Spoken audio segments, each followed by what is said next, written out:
First, I'd like to welcome everybody to this historic panel that we have here tonight on social justice and race in the Silicon Valley area.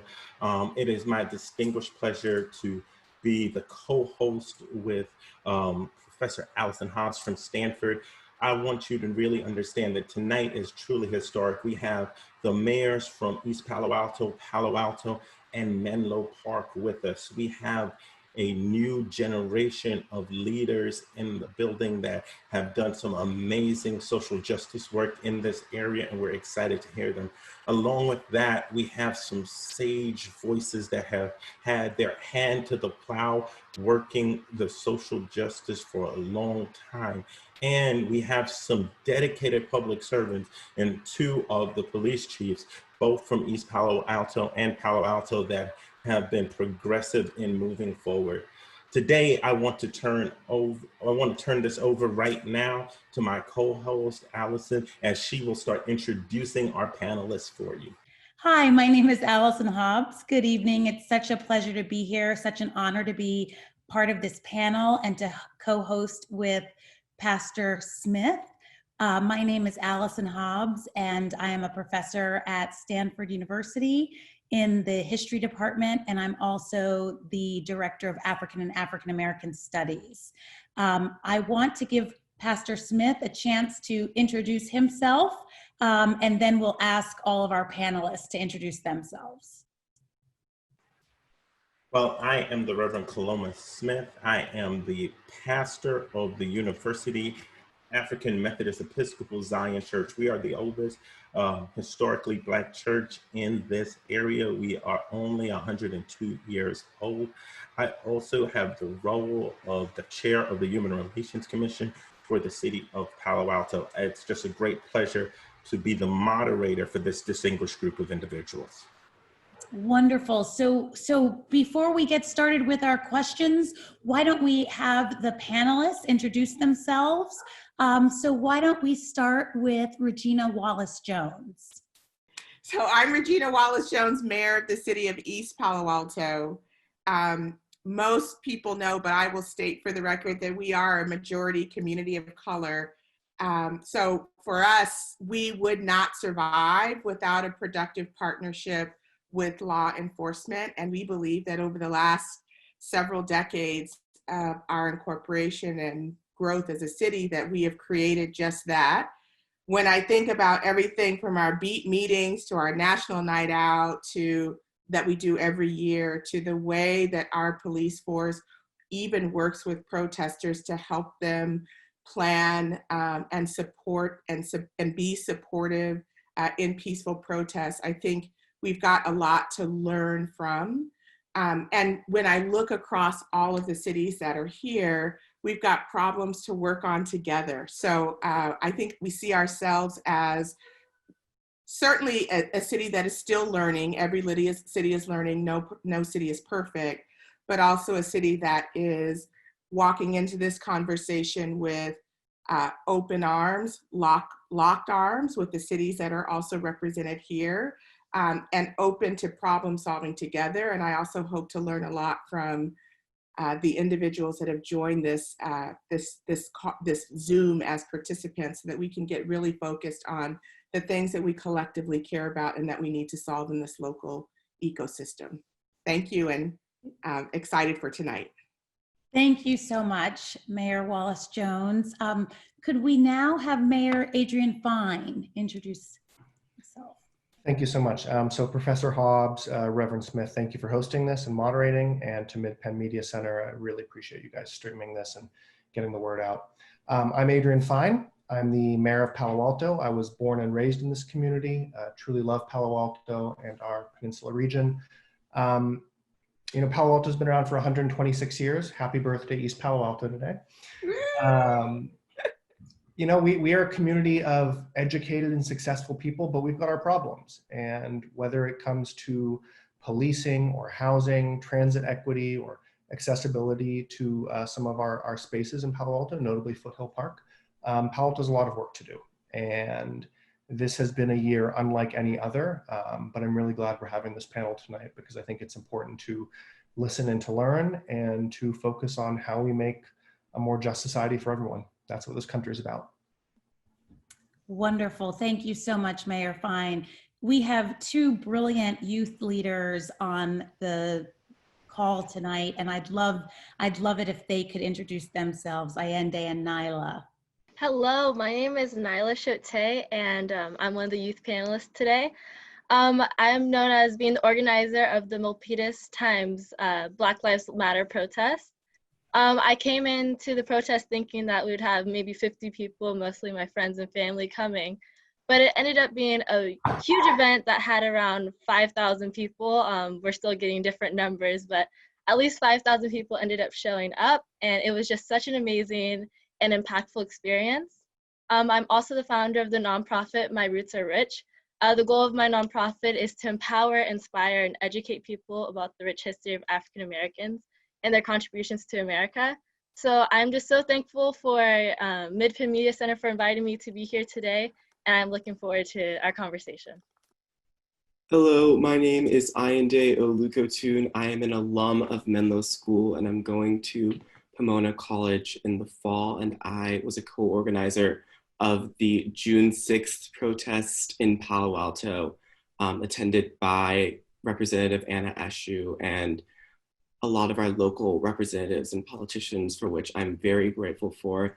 Thank you so much to Professor Hobbs and the Reverend for organizing this. I'm deeply honored to have been asked to participate, and I can't wait to discuss and collaborate with all of you and talk about the ways we can move forward as a community to make this place a safer and more equitable place for everyone. Thank you.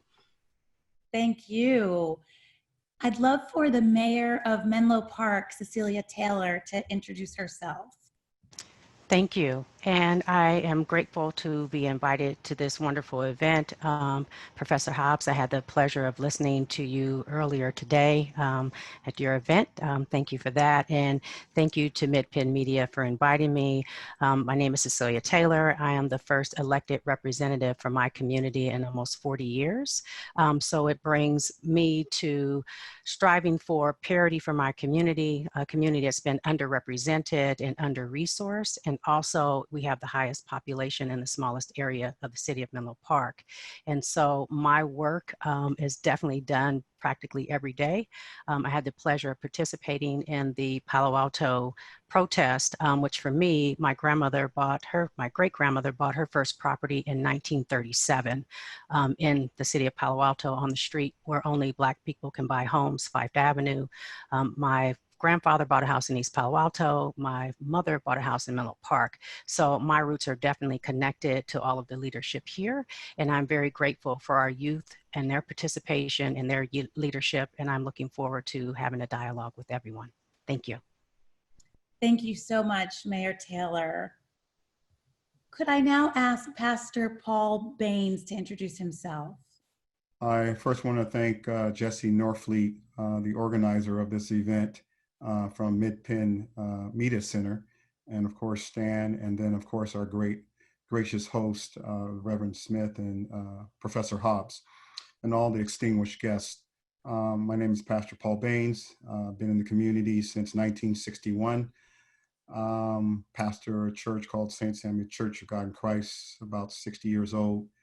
And also I founder of the chaplaincy for the police chaplaincy for East Palo Alto and support Palo Alto and Mountain View, and then run a homeless shelter and homeless programs for the marginalized people of our region. And I'm grateful to be on this panel. This is probably my 5th panel in the last 2 weeks, having spoken to over 15,000 people because of the urgency to address the social injustices. So that's why we're all investing our time here. And I do give hats off to Nyla and Allende for their great leadership that they've done. Wonderful. Thank you so much, Pastor Baines. Could we now have Judge LaDoris Cordell? Thank you so much. And I give big thanks to the Media Center for doing what it always does, which is bring community together and be in the forefront. My name is LaDoris Cordell. My roots here go back to 1971 when I came here to go to Stanford Law School. After graduation, I started the first and only private law practice in East Palo Alto. I went on to the bench. Was a judge for nearly 20 years in Santa Clara County. I have served on the Palo Alto City Council. I ran for city council in 2003 and served a 4-year term. And most recently, I was the independent police auditor for the city of San Jose, which is the 10th largest city in the United States. And the office provided independent civilian oversight over the San Jose Police Department. I've since then retired. That was in 2015, and am a resident of Palo Alto, and very pleased to participate with all of these wonderful people. Thank you so much. And could I also ask Elisha, am I pronouncing your name correctly? It's close enough. Everyone calls. We'd love for you to introduce yourself. Thank you so much. Just a pleasure to be here. I'm really excited about this panel today, and I'm looking forward to learning and sharing some of my stories with you. Unlike most of you, I'm a transplant. I'm from the South, so I'm deeply rooted in social justice issues. My parents have been fighting for social justice and for equality all their lives. My mom and dad both walked with Martin Luther King and were part of his last speech. I come to you from Center of Excellence in Nonprofits, and that's located in Redwood City, where our mission is to improve the long-term sustainability of nonprofit leaders and organizations by offering the highest quality programs, consultation, training, and community building networks. Our goal right now is really to reach out to leaders of color and help educate them so that they can thrive in our communities. So much of the time, big donors are giving their money to large organizations, but the smaller organizations, the grassroots organizations, are those organizations doing the work, and they know how to do it best. And Pastor Smith, did you want to introduce our law enforcement leaders? Yep. I think for us to have a rounded conversation, we need to bring everybody to the table. I know one by reputation, but I also know one personally, and I know that they're trying to do the right thing. So I would first like to introduce the Chief of Police for the City of Palo Alto, Chief Johnson. Thank you. I am also extremely excited to be part of this tonight, so thank you for having me be with you tonight and this evening. One of the things that I'm probably most excited about is, as Pastor Baines mentioned, we've had multiple sessions, whether it's conference calls, Zoom, whatever. These forums have been inspiring, and they're really, really necessary. So I'm really excited about that. And I would also like to do a shout out to Allende, because I was also being the chief of that demonstration on June 6th.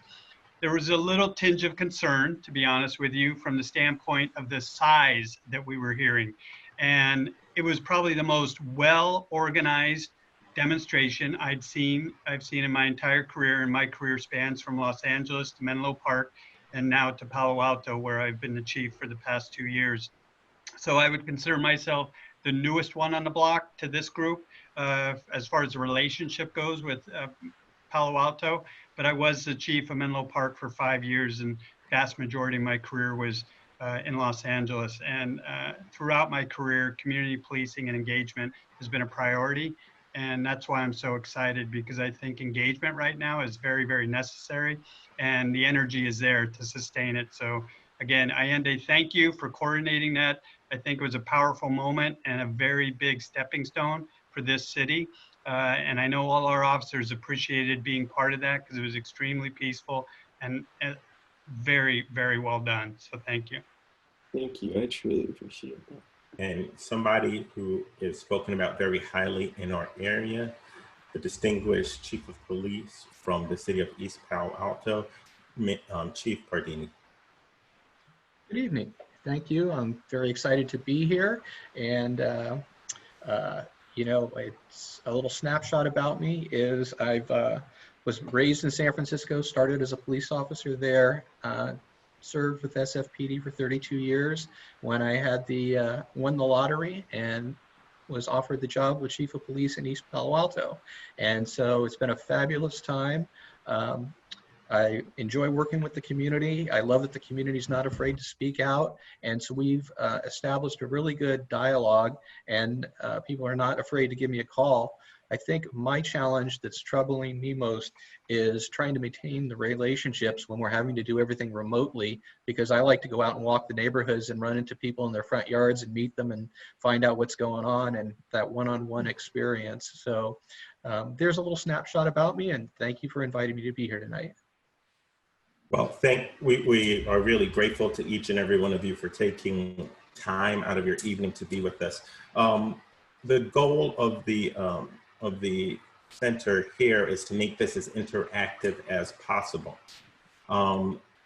Professor Hobbs is going to ask the panelists some questions, and if you have a pressing concern or pressing question, you can push it right into the Q&A box. But in order to make this more interactive for the public, when we get to Q&A time, the technical team from Midpen is actually going to try to get each person on video. So at that time, we'll ask you to raise your hands. So again, our goal here is to hear a little bit from the panelists, but to make this as interactive and as engaging for those that are on our Zoom call right now, all 109 of you. All right, Professor Hobbs, your question. Great. Thank you so much. So we're so excited to have such an esteemed panel and to have so many different perspectives here tonight. And we wanted to sort of open up with just sort of a broad question for everyone. It's kind of a jump ball. So feel free to take it in whatever direction that you'd like. Obviously, we are facing numerous problems in this moment. Some scholars and civic leaders have described this period as a pandemic within a pandemic, or a crisis multiplied by a crisis, multiplied by a crisis. So I would just be really interested in hearing each of you say a little bit about what problem you feel is most urgent in this moment. And obviously the issues around housing and quality education and policing and criminal justice reform are all interconnected. But I'd love to hear everyone talk a little bit about a problem that they are personally most invested in addressing. Well, I'll start off. I would say it's the communication and accountability. And the reason why I say communication, because no matter what the problem may be, if we are not communicating and creating a level of awareness, I like to say the four A's: awareness, acknowledgement, action, and make sure you're not absent in the process.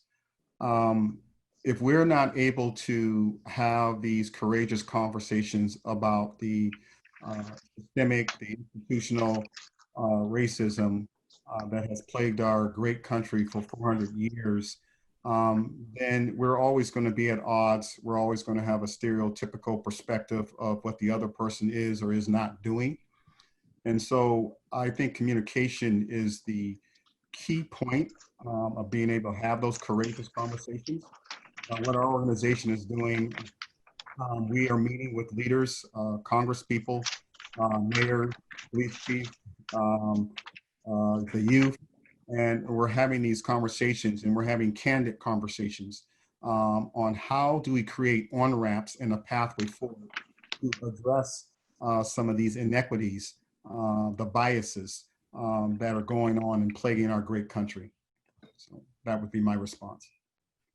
Thank you so much. And I hope that we can get back to the question and the difficulty of having courageous conversations, because I think that's something that many people are struggling with right now, or are very interested in getting advice on how to have those kinds of conversations. So I'd love to hear from others. Perhaps Mayor Wallace-Jones, would you like to jump in? And Sure. So we're starting off with such a hairy, meaty question. Normally the first question is like, what are you doing this weekend? But that's okay. My general response is that in this moment, we are spending a lot of our mental and emotional energy on the enforcement side of our challenge as a community, which is an important challenge. It's just that I don't see it as the root challenge. I actually believe that the 3 legs of education, wealth, and access are where we have much more deeply rooted evidence of systemic racism that have endured over the last several hundred years in this country, that we have not adequately solved those challenges, and that enforcement is popping up as the embodiment of it, but I don't think that it alone gets us to where we need to be as a community and as equal citizens in this economy and in this country.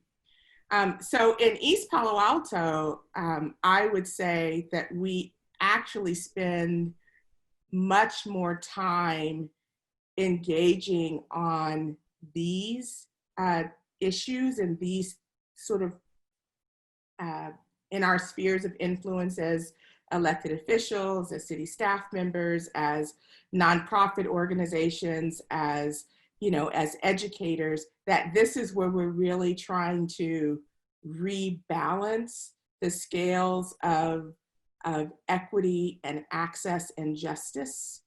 And then I would say, so that is my context as an elected official. And then I would also say as a professional, because all of us who are not leading the top 10 largest cities in the country generally have a day job as well.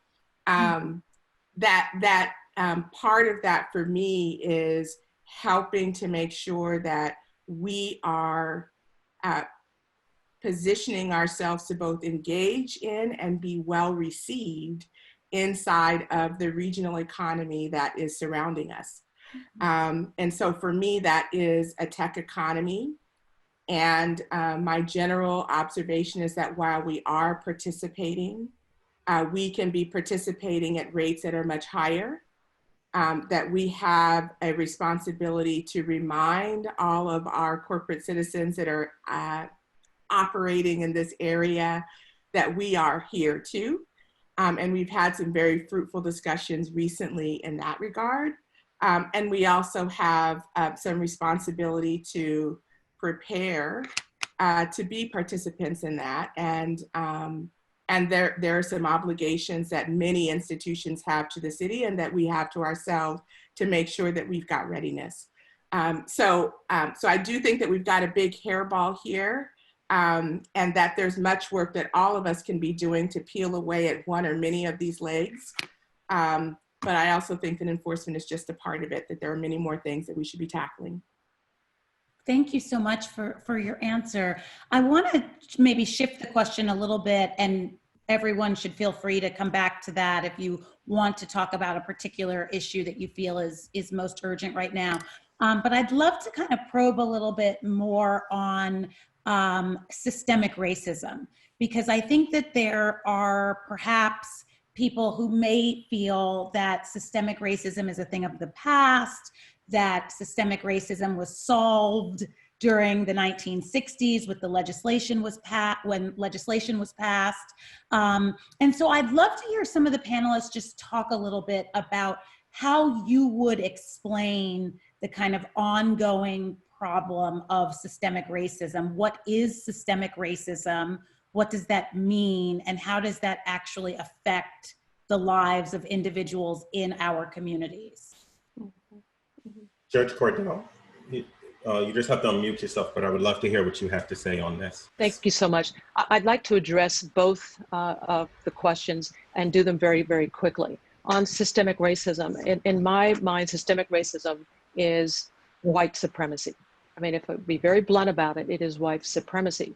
And I analogize systemic racism to the coronavirus, the COVID-19, because I see systemic racism as a virus. The COVID-19 has been with us since maybe December 2019.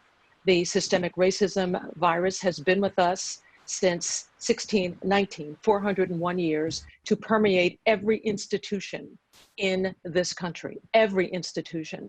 And it is informed by white supremacy.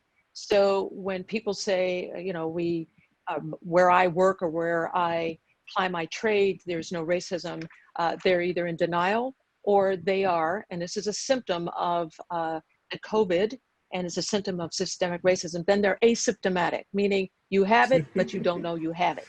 So that's, I mean, I don't want to trivialize systemic racism, but that's basically how I explain it to people. And I want to just hit the first question the professor raised and just say that on June 8th of this year, Burnett Joshua Johnson wrote a letter, and the letter was made public. It is unprecedented because she is the Chief Justice of the Supreme Court of Louisiana. And I'm just going to read you 4 sentences from her letter. And she writes this: as Chief Justice and Chief Administrator of our state's courts, I readily admit our justice system falls short of the equality it espouses. And I see many of its worst injustices meted out in the criminal legal system. Inequities there range from courts being funded with fines levied on poor, disproportionately African-American defendants, to our longtime use of Jim Crow laws to silence African-American jurors and make it easier to convict African-American defendants. We need only look at the glaring disparities between the rate of arrest, severity of prosecutions, and lengths of sentences for drug offenses in poor and African-American communities in comparison to those in wealthier white communities to see how we are part of the problem. Is it any wonder why many people have little faith that our legal system is designed to serve them or protect them from harm? Is it any wonder why they have taken to the streets to demand that it does? And finally, she says, it is deeply uncomfortable to step back and acknowledge the role we play. As your Chief Justice and as a Black woman, it is especially difficult for me to acknowledge that the courts I am so proud of are often part of the problem. But I implore my colleagues of all races to examine the role we play. If we continue to deny the problem, we can never expect to reach a solution. I encourage all of you to go online and look at her letter. And again, she is the Chief Justice, a Black woman, of the Supreme Court of Louisiana. And so my focus, Professor, is to, because I was so much a part of the system, first as a lawyer practicing law for 6.5 years, and then sitting on the bench for another 20 years, is to one, get people within the system to acknowledge the systemic racism within our court system and especially in our criminal justice system, and then to make change. And change is going to come about by, I think, legislation. It's going to come about by having judges acknowledge that they are part of the problem, and acknowledging that race really is at the core of how so many of our laws and court decisions have been made to our detriment. So it's a big issue. It is nationwide, but it's one that, because the courts have so much power over our lives, it is so important that we get in and address it. Thank you so much, Judge Cordell, for that. Such a phenomenal answer. I would love to hear from Nyla or Allende, because you have responded so profoundly in this time around systemic racism. So please go. Hi, so regarding this has to touch with the first question by Professor Hobbs, as well as this question on systemic racism. And I would like to say that something that really is close to me is systemic racism within our education system. I'm 17 years old, and I'm going to be an incoming senior at Milpitas High School. And throughout growing up, from going from private school to public school, from elementary school to high school, I've being taught in our textbooks, being written from the white perspective, it has always been demeaning of the Black culture. And, you know, every once in a while when we are taught about Black history, it's usually, you know, Martin Luther King, which he is amazing. He has done so much for America, but there are so many more amazing, you know, inventors, scientists, doctors who literally formed America that we aren't taught about in school. And I think that is just such a huge problem, because if we were taught these things, if, you know, people of other races were taught these things, and even teachers, because I feel like educators also need to be retaught things as well. I think that the perspective and people's outlooks on African Americans would be extremely different. And I feel like a lot of problems would be solved if we were taught these things in school at a young age. And that's really what my nonprofit does. That's one of our goals, is to, you know, reach out to our schools. Right now, I just, you know, worked with Milpitas High School, which is where I go to right now.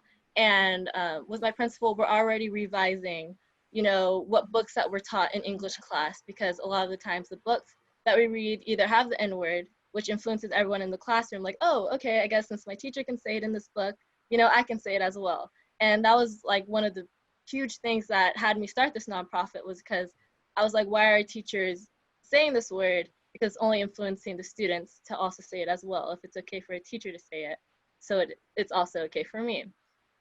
This also goes for our history textbooks. Like I said, a lot of the time it only touches on the demeaning aspects for African Americans.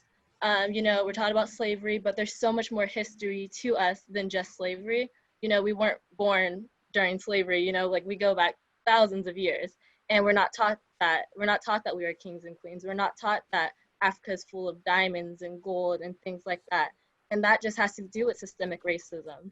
And that's just something that I truly want to fix in our system. And I think it's possible, you know, even if it's just starting in my community. I feel like if we can influence other communities, and, you know, hopefully we can revise all these textbooks and have them written from perspectives of African Americans, of other people of color, because that's just so important. And yeah, that's what I want. Nyla, that was such a phenomenal answer. You have the head of African American Studies at Stanford, like in the background, celebrating you. Thank you for your great perspective. Dr. Hobbs, can we go to the next question? Yes, absolutely. So I would love to bring in the police chiefs. There's been so much conversation about law enforcement, and there's been so much conversation about the idea of defunding the police. And I'd really like for us to talk very specifically about what that means, perhaps in the context of our communities, because I think there's a lot of misconceptions about what that means, that there are many different proposals and many different ideas around that concept, but often it's confused with an idea around abolishing the police, which is not what I think most activists are calling for. So I would just really love to hear you to speak a bit about your experiences in law enforcement in our communities, and how you think policing could be more effective. You know, it's very interesting you say that, because the other day I went into one of the patrol briefings to talk to the officers, because they're like, what is defunding? Where are we going? What is this? And I'm like, if you think about it, have you folks heard a plan yet? And so I go, look at the things we do. Police departments have become the default public service agency that when a city or a county or even a state doesn't know how to have a problem be handled, they put it on the shoulders of the police. So we're doing a lot of things that we didn't used to do. Where, you know, when you look at historically 40 years ago, the fire department came and put out fires. Now they're the first responders on medical calls. And the police went out, did community policing, arrested people for committing crimes, and now we are the first responders on people in mental health crisis. And should we be those people? You know, they've trained us, and we continue to train to do the job the best we can. but you know, a lot has been put on law enforcement agencies. So when you look at it, and what I told my folks is defunding could be a possibility if there's a realistic plan on what you're going to take off of our shoulders and put on someone else's shoulders. And I'll let Chief Johnson chime in now.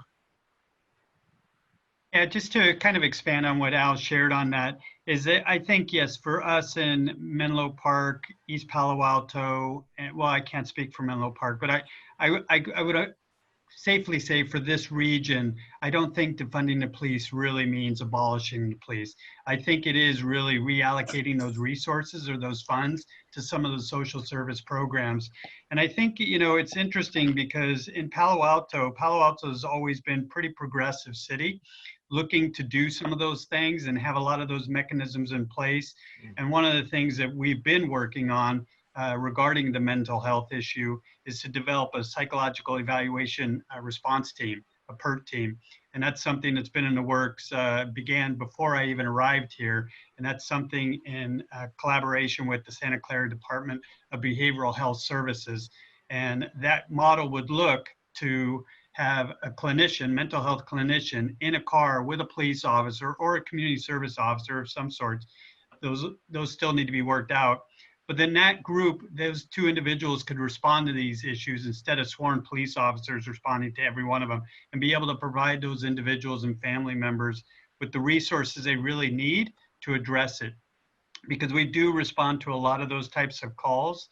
And, you know, I think there's a better way of doing it. And we were in the process and are in the process of doing that.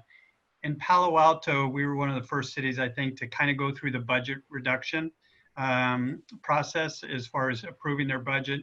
So our department did take a reduction, but one of the things I've assured this community is that even with the reductions that we've taken, we're still going to make sure we can collaborate with these social services to provide the services we need until, as Al mentioned, until maybe there's a program that can pick it up and take it on fully, but we're there for the community until then. Thank you so much for that answer. I would love to hear also, so on June 25th, the House passed the George Floyd Justice in Policing Act to end systemic racism in policing in America by eliminating racial profiling, chokeholds, and no-knock warrants, prohibiting the sale of military equipment to state and local law enforcement, and ending qualified immunity to hold law enforcement officials accountable for unlawful actions. And so from what I'm gathering, it doesn't sound like many of these issues are ones that are issues that we're confronting in Palo Alto, but I would just be very interested in hearing you speak a little bit about your response to kind of the national conversation around reform and the national conversation around policing right now. Yeah, I'll start, Al, if that's okay. Yeah, for Palo Alto, and the reason I smile, it's not out of, there's so much right now on all the various platforms. And so we're doing everything to try to keep up and adjust. And as one of the previous speakers said, it's being present to be engaged. And that's what we're trying to do. And in Palo Alto, one of the things that we're focused on to kind of dial it in a little bit is the 8 Can't Wait initiative. That's also, if you look at all these various platforms, whether it's on the national or even the state level, all of them have the same closely related components to it.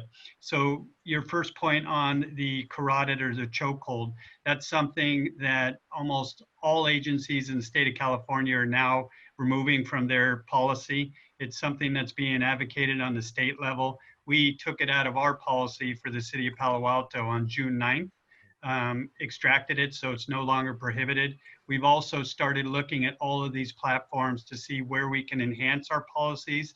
The de-escalation, we've already addressed it. Duty to intervene, already addressed and modified and enhanced our policy. Some of our hiring practices and discrimination and individuals with discipline problems or excessive force in their background are no longer qualified to be applicants here. That's an automatic disqualifier. So we're looking at a lot of those. For California, a lot of the policies that are being talked at a national level were addressed relatively recently with the passage of SB 230, which really addressed lethal force in this state to where all California agencies have to adhere to. Is there room for improvement? Always. Is there room for engagement? Always. And that's what we're really hoping to do as we move forward. Well, thank you so much, Chief Johnson. I'd like to engage a little bit more of the panel at this point. Mrs. Peak, I'd love to hear some of your perspective, followed by Allende and Mayor Taylor and Mayor Fine, so that we can get a nice round robin going. A few things. I do appreciate, and this is kind of something that I'm really passionate about. I have two sons. Obviously, they're Black, and our experience is very than others. Mm-hmm. When my son got his license, my first hope was, I hope he doesn't get pulled over. But my prayer was that he doesn't run into an officer like Floyd ran into. Mm-hmm. And it's very personal to me because my children's names are Floyd. They were named after my father. Oh, wow. This is a subject I'm very passionate about. And we grew up in in Jim Crow South. We grew up in a very white neighborhood. And over my lifetime in that neighborhood, I was pulled over just because I was Black. I was pulled over because they wanted to know if the car I was driving was mine. My sons have been pulled over repeatedly for non-offenses. And I guess my thought is, policing came to be because of slavery, and we were trying to bring property back to the slave masters. And I feel like the current system is a mirror of what it was before. And I do agree with what they both said. It needs to be some type of change, and we do need to have people that are there for people with mental issues, people with drug issues, so on and so forth. But as I've learned, there are those people already available. We just aren't using them. So there has to be a connection to us realizing we have them and we're using them. I think the system has to change. New Jersey had a dismantling of the police force, and their rate of violent crimes have decreased by 42%. They're involved in community policing. They're involved in bringing people together, not pulling them apart. And there's one quote that I was reminded of very recently, and I want to kind of read it to you. And the quote is by Natalie Massey. And she says, "It's impossible to be unarmed when my Blackness is the weapon they fear." Mm-hmm. My sons, and people that look like me are being judged because of the color of our skin. And until we can mitigate that thought process, until we can make people realize that we are not a threat, we're going to have from here on. Thank you for that very personal and poignant an example. Allende? Okay, so I think it's easy to discuss a lot of these topics like police brutality and racism in abstraction and talk about their nationwide implications, but I think we have to remember that the goals of movements like Black Lives Matter are to catalyze tangible actions in communities and that affect real people to address issues like police brutality. And because of that, I feel that it would be both morally and intellectually irresponsible not to discuss the manifestation of police brutality in my own community. I'll start with what's unfortunately one of the more innocuous instances of police brutality, with Officer Zach Perone making a joke using the N-word around an officer who is Black. The Black officer is no longer with the Palo Alto Police Department, and Zach Perone was shortly after this promoted to captain. In addition to that, in 2019, Sergeant Wayne Benitez dragged Gustavo Alvarez out of his home, slammed his head against a car windshield while taunting him with bigoted slurs, and subsequently verbally threatened to cause him to bleed a whole lot more. A lawsuit regarding the situation resulted in a $572,000 payout to Mr. Alvarez, and the two officers that were involved failed to report the use of force to their superiors, and no charges were leveled against any of the officers involved. Finally, in one instance that is now just recently coming to light, Agent DeStefano, actually the same officer in the previously discussed altercation, who has now been named in 3 excessive force suits, basically harassed a man, slammed his head down into the concrete, broke his eye socket. I won't say whether or not he falsified the police report, giving his evidence for harassing this man. However, I will say that he alleged that a drug exchange was going on and some hand movement was, captured, and his body cam showed no such thing. To my knowledge, none of the officers aforementioned have faced any charges. And a subsequent internal Palo Alto Police investigation determined that DeStefano had acted reasonably. The investigation was overseen by someone that was a groomsman in DeStefano's wedding. Frankly, I have a lot of respect for all of the officers on this panel today, but I cannot wrap this up in niceties. The legislative inaction and refusal to punish police misconduct being exhibited in Palo Alto is nothing other than malfeasance. And when officers that exhibit misconduct do not face consequences, it vitiates the integrity of the entire force. And as public officials, with that responsibility to protect your community, its entirety, to leave a legacy so marred by moral bankruptcy, it is just unfathomable to me, because as long as officers with track records of bigotry and brutality are protected and promoted within the Palo Alto Police Department, you have failed me personally and your constituents along with me. Thank you. Ayende, thank you for that profoundly clear, detailed, and well-researched response. I think it's only responsible for the panel first to hear from the chief of the city of Palo Alto. Then we'll also ask the mayor of Palo Alto to follow right after that, because I think he's asked some very reasonable questions. Go ahead, Chief. Yeah, absolutely. I think they're very valid questions. And as we discussed, and I know Pastor Baines was part of the conversation with somebody I highly respect last week, Ron Davis, for a community forum, town hall.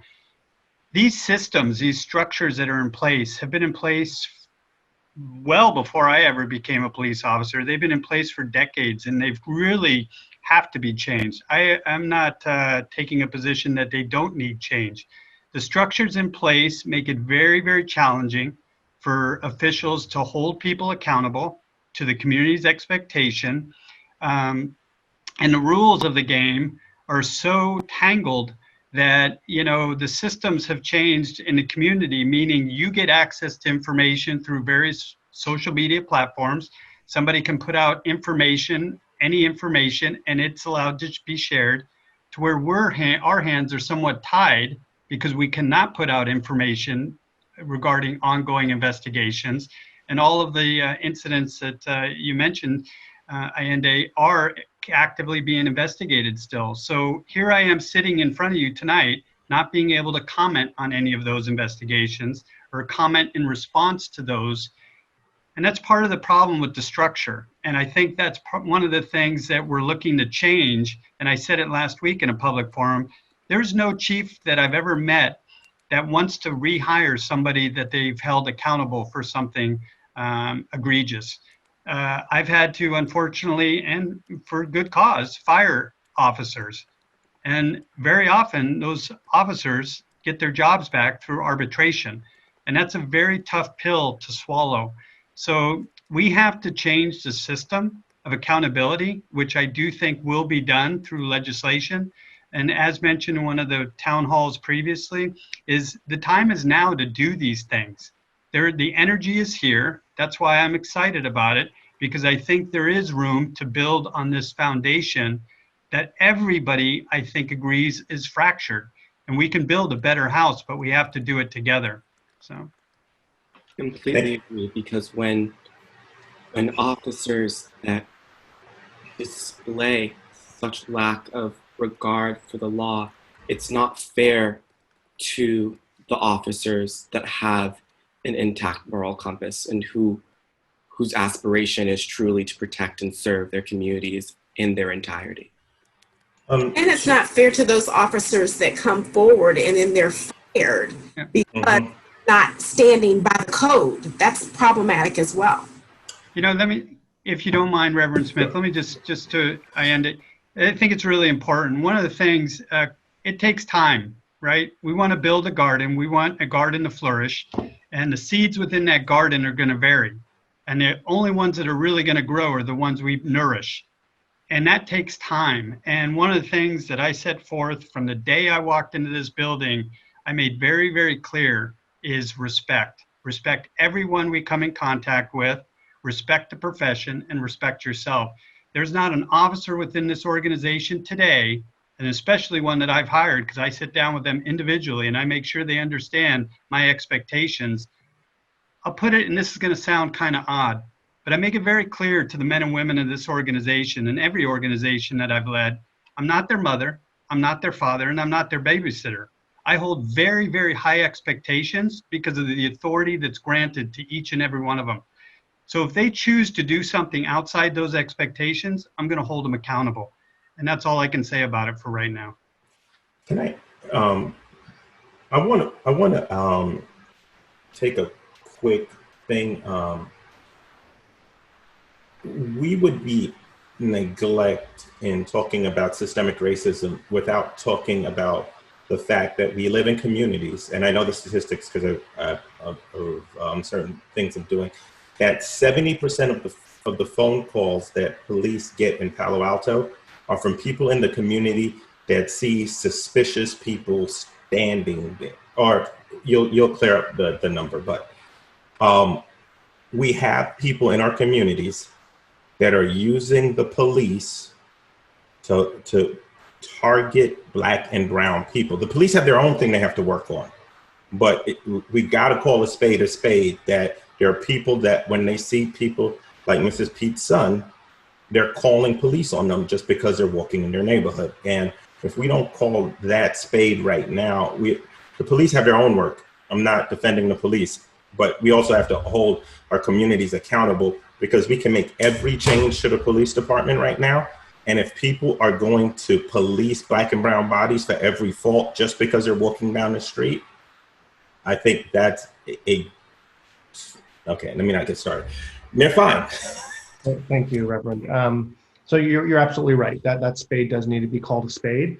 And one thing I hope we take out of this discussion we're having here tonight, and is happening nationally, is we commit ourselves to durable, logical, and just change across all structures of public government, of policing, of housing, of accessibility. At the same time, Ayinde is right. We need tangible local actions. I am 100% behind that. And it's tough, as the chief mentioned. There are certain structures in place today, and I really hope we all have the wherewithal and the commitment to discuss any and all of them. The chief said, we can't comment on active issues. That's true. Maybe that's a problem. Maybe we need to reevaluate that. We're not allowed to discuss personnel matters. Maybe that's an issue we need to highlight. Maybe we need to have more civilian oversight. Maybe more auditing, maybe transitions to community policing and community service rather than law enforcement policing. So I guess what I'm getting at is I really hope we understand that the goal is tangible actions that make people feel more safe and equal and just in our communities, because it hurts me to hear what you're sharing, Ayinde, that's not acceptable to me. And I hope we can do it in a durable and rational way, so it's long lasting, and we really commit to a widespread and large view of what our societies and governments and communities are. And if I may add, I think that's just one thing that we've identified right now, that just because a lack of transparency is legislated doesn't mean that it's any more ethically valid. And I think that that's something we can address right here with the people on this panel. 100%. You're so right. Mayor Taylor, I'd love to hear you. I see you shaking your head. I know you have something to say right now. Yes, thank you. And Ayinde, you touched my heart when I met you the first time. You touched my heart once again, because I truly understand how you feel.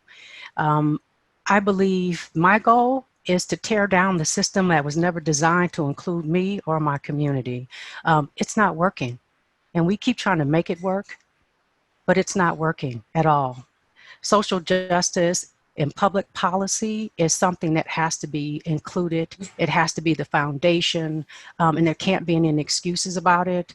I believe that our role in local government here is, as a city council member, as an elected official, we have a lot more power than people think we do. Because we are the ones that pass the policy in our cities. We're the ones that accept the policies the way that they are. And so if we're not changing it, we're definitely a part of the problem.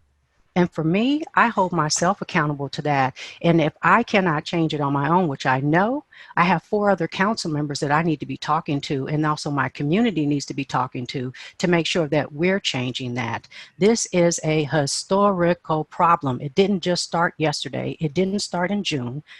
It started a long time ago because the system that we are trying to work within, again, was never designed for us. And I believe with the youth that we have, especially on this panel as a beginning, can help us change that. And we go back and change policy at the council level. That's our job. A job that doesn't pay much for those who get some type of stipend. Mine is $600 a month plus medical. That's what I receive. But I believe that that is my goal. And if I'm not doing that, then I don't need to be in office. So I'm holding myself accountable.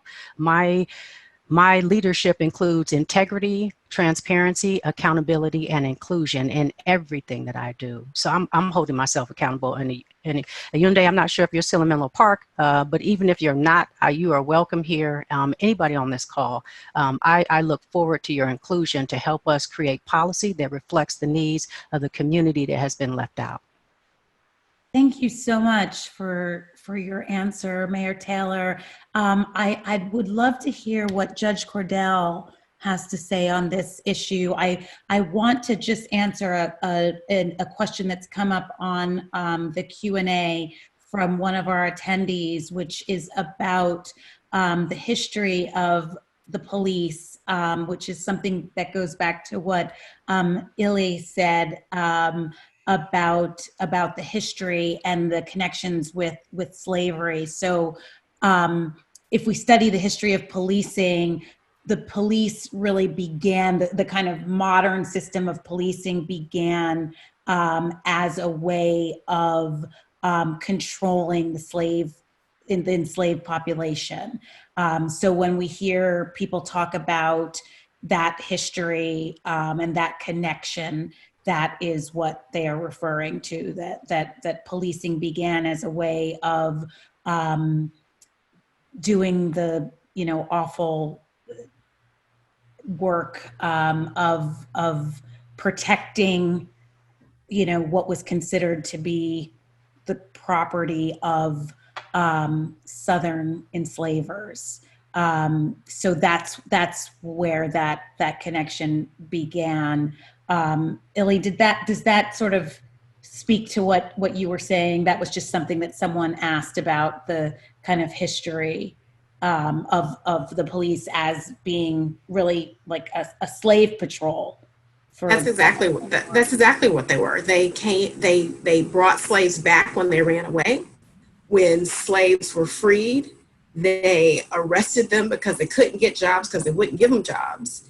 And it's just built on that same foundation. And as was said earlier by the police, the chief, it's a system that has to be changed. It must be broken down and reimagined so that it protects all of us in the same way. And I think as we look, I mean, even in current events, when we have mass shootings where the people are white, they come out unbruised. And then you have a Black child being arrested for jaywalking and his face is all messed up. It's the system. And until that's dismantled, we can't make a change. It's just not possible. Absolutely. Judge Cordell, would you like to speak to this issue? So thank you. I was sitting here very quietly listening to everyone, and I was thinking, you know, I don't want this evening to be a session of, you know, feel good, happy talk, because there is very little to feel good about and to be happy about at this moment in our country. But I want this session to be a session of hope, where we can say, yes, there is a way to address all of this. So I think it was very, very important when Allende started, you know, calling it out and saying, these are the things that are happening right here, Palo Alto. When Mayor Taylor was talking about her own community, and I know how hard her struggle was to get on that council, to get representation of people of color there. So let me just talk a bit about this whole policing thing. So I don't disagree much with what people have said, but I think when we talk about police, people should understand this is not like one monolithic thing. There's the police chief and command staff, and then there's the rank and file, and those are the officers on patrol. And what we have, in my view, in policing today, we have 18,000 police departments in this country, each of which has its own jurisdiction, its own turf, and its own culture. And I'm sorry, I'm just forgetting her name, the person who just spoke about how the entire system has to be changed. She's talking about, I believe, the police culture. So the culture really is formed by the unions. And most departments, not all, have a union, and that's the culture. So let me give you an example of what is so bad about the culture. If you're a good cop and you want to stay a good cop and you see something that you know is wrong that another officer has done, here are your choices. You can speak out and be basically a whistleblower. And I guarantee you, you're not going to last long in that department. You will be bullied. You will be quietly ostracized until you can't take it and you're out. Or you will remain silent. And if you do that, you're no longer a good cop because your silence is complicity. You're not helping to change it. Or you can just leave. You can say, you know, I'm done with this profession. I don't want to be here. And that's horrible, because if you've set out in a career where you really want to help people, that's sad and terrible if you have to leave it to be good. So when we talk about policing, for me, it's much, much more than, you know, as the Palo Alto chief said, 8 can't wait. I mean, that's fine. Those are quick reforms that are common sense. Every police department should have a rule that says there's no chokeholds. Palo Alto waited till June 9th? Come on. So the 8 can't wait, that's fine. Adopt them. You should be able to do that in a day. Make that a part of your system, but that is not the answer. Those are the quick reforms. Systemic racism is not cured with quick fixes. It took 400 years for it to get in and seep in everywhere. So I concur that with policing, we must change the culture. And the only way to change the culture is completely to pull back. And as the previous person said, reimagine policing, think outside the box. What should policing be in our community? So let me just give you one example. There was a Black man in Alameda who was up in the morning. Again, this is during the whole COVID thing. And he went out on his street. He's dressed in black, and he was a martial arts choreographer. And where he would practice and rehearse was in the parking lane on this very wide street, Central Avenue. And he lived right there on Central Avenue. A white woman walks by her morning walk, and she sees him. A quarter to a half mile past, she calls 911 and says there's a Black man, a man, and they ask what's his race, African American, and he's dancing or doing something, and I'm afraid that she's gone. The police arrive, and they come with at least 3 patrol cars, and they surround him. They get out of the car. He says to them, I live right across the street. There's my car. To cut to the chase, he is taken to the ground. He is handcuffed. He is arrested for resisting arrest. He is taken in. He is booked, strip search, mugshot, and he is charged with resisting. Now, my point is that had we had a different image, a different way of policing, if we had police departments where the officers are, as Chief Pardini said, as he said, I like to walk the neighborhoods. I want to get out. I want to know everyone. They know me, and I know their names. Had that happened in Alameda, the officers would have known who he was, why he was out there, and they would have said to this woman, there's no problem here. You're the problem, and we have no reason to go out and talk to him. They would have even known his name. So when we talk about systemic racism, seeing, Black and brown people as being suspicious, it's for real. It happens everywhere. And, all police departments need to get out of denial, and community. And that's what the Black Lives Matter movement is doing now. It is saying, we are not going to stand for this anymore. And we're trying to get people to understand how deeply the racism has penetrated in our communities. One final thing to pick up on what Allende said. He mentioned one officer who slammed Mr. Alvarado onto the hood of the car and the windshield.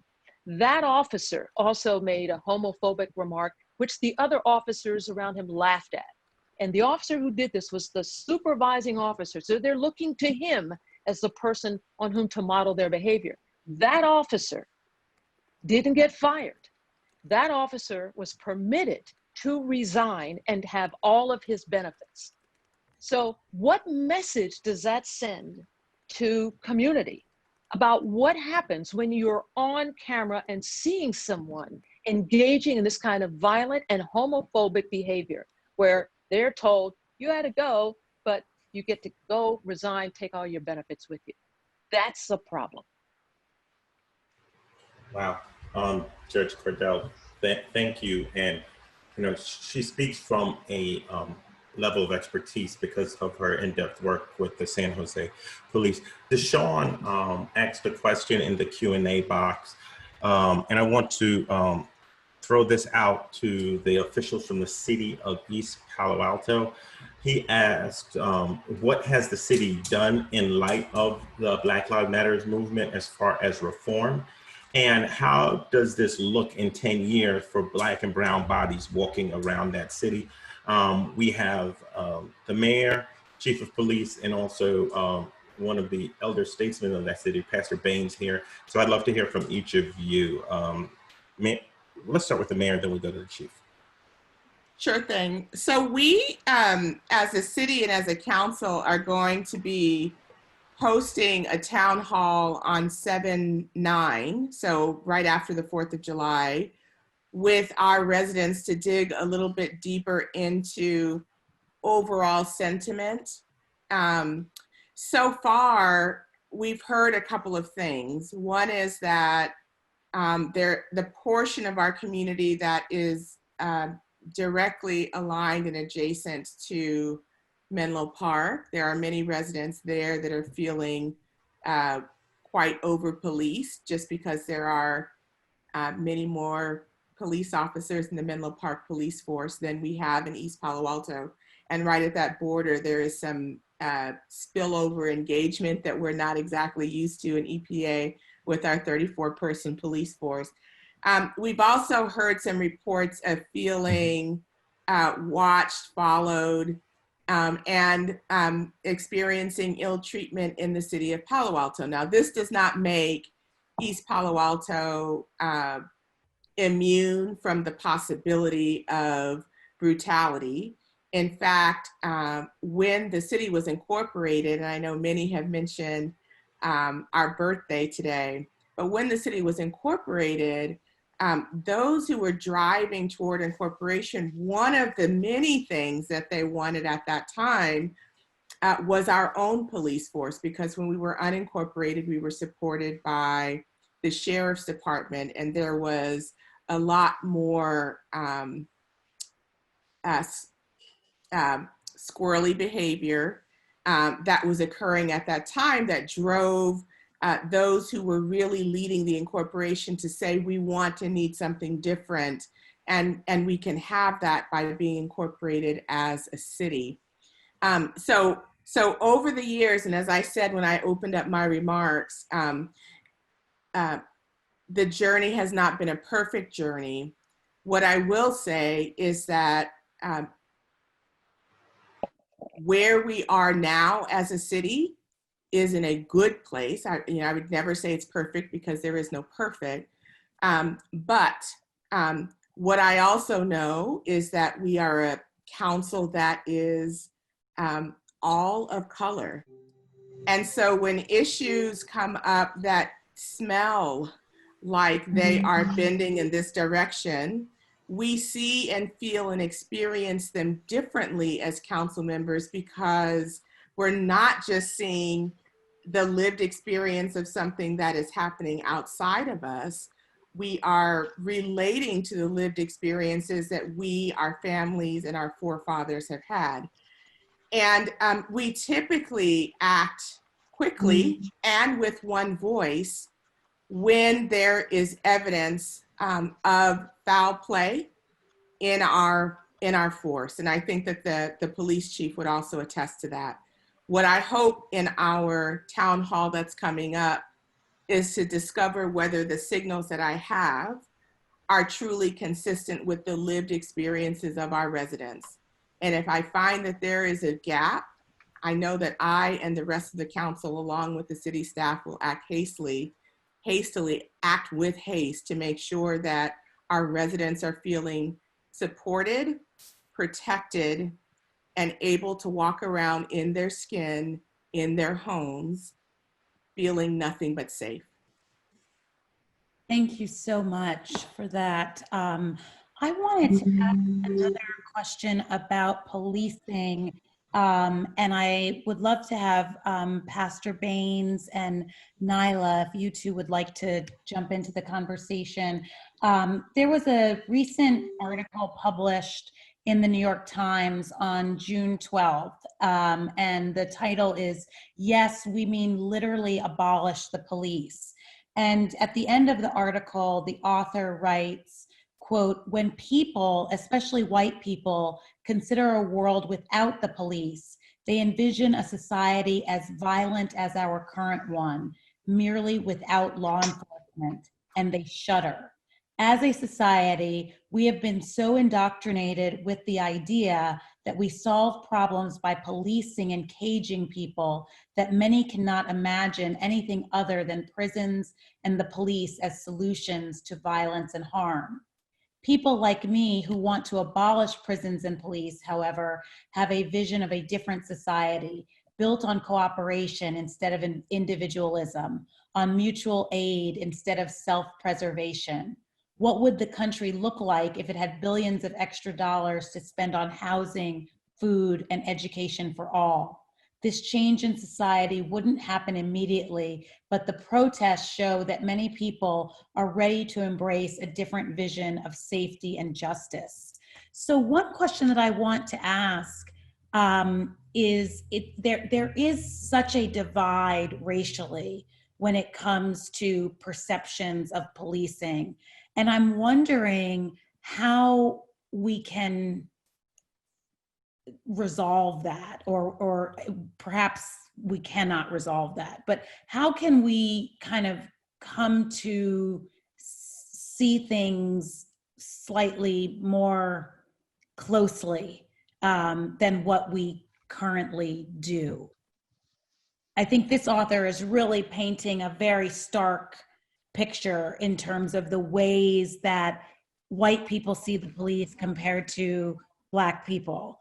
And so I'm just curious if you feel like there's a possibility that we could see things in a more consistent way. Yeah, I would love to touch upon that. There's definitely two different perspectives. You know, coming from being a Black woman, and I live in Milpitas, and this is a city where the population is probably not the same as in Palo Alto, Menlo, Atherton. There's a very, very, very small Black community here. And I know from my friends, really, it's the same. We got some. We don't got that many. We ain't got that many. Okay. Sorry. I thought my mic was muted. 1, 2.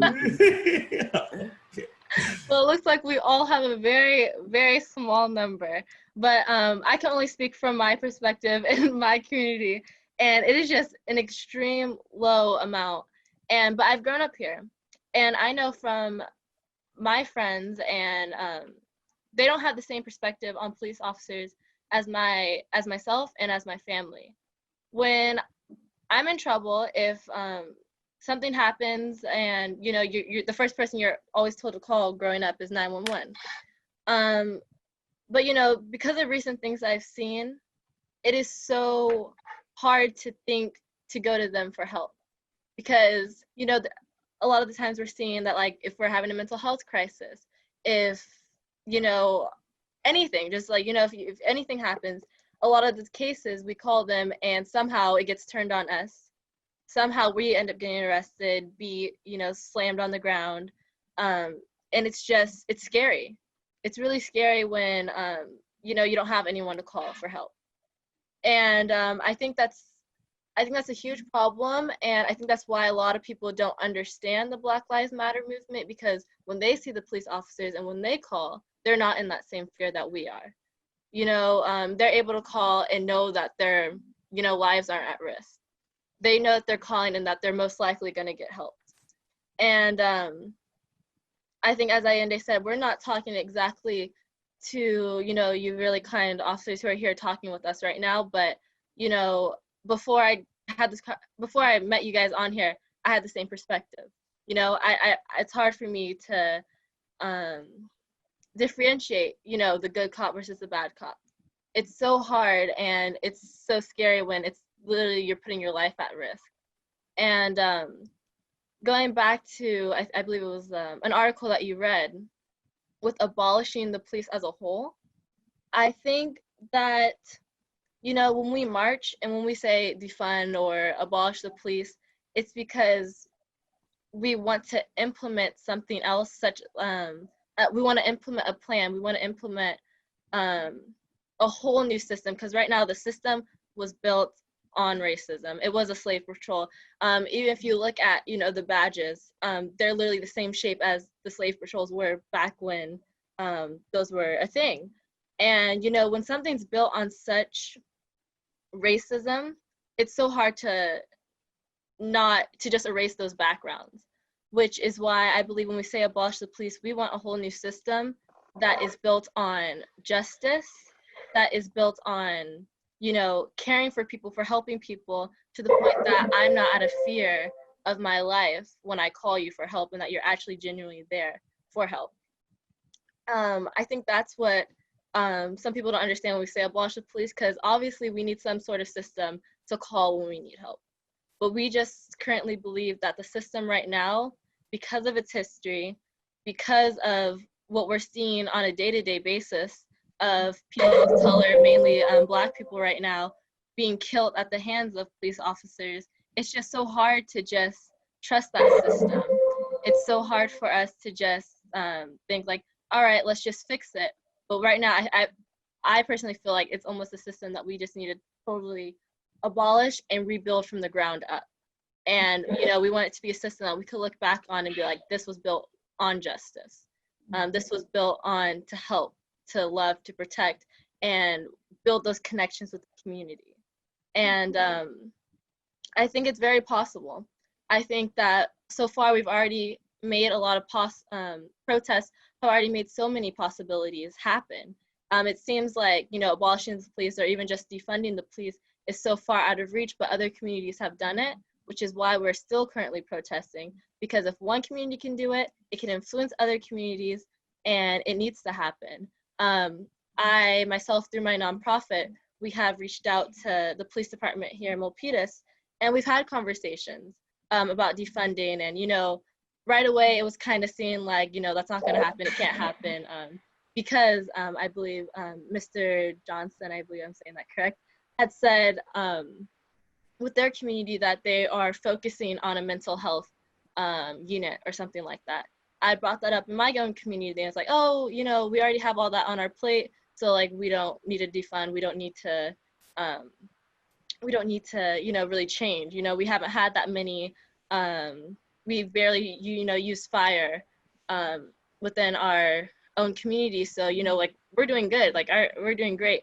But the importance is influencing other communities, and you know, it's really great to hear some of the things that you guys have done, but there's so much more change that needs to happen, and I just feel like the roots of police officers right now are just, you know, the slave patrol. You know, you got to go back to thinking about all that. And I think also the system of becoming a police officer is way too short. You know, I believe it's somewhere along, correct me if I'm wrong, 6 months, 6 months, maybe a year. But, you know, to become a doctor, to save someone's life, it takes 8 years, 8+ years. But to become a police officer, it takes less than 1 year. And it's so quick to take someone's life. And, you know, you're given a gun, you're given all these weapons. I just think that to become an officer, it just needs to change. It needs to be a much longer process, much more background checks. You know, if you get one strike, I feel like that's it. If you're having any type of racial, you know, any type of, I guess you say, any type of like strike against you, that should really be taken into account on the first strike. There shouldn't be 3 strikes for a police officer. It needs to be taken seriously, because this is, you know, just what George Floyd and all these cases that we're hearing right now, they need to be, because if I were to come and, you know, choke someone on the ground, if I were to slam anyone's head onto a car windshield, I would be given, you know, time in jail right away. You know, I would be, you know, arrested right away. Why is it that with police officers, they're treated differently? They are humans at the end of the day, just like we are.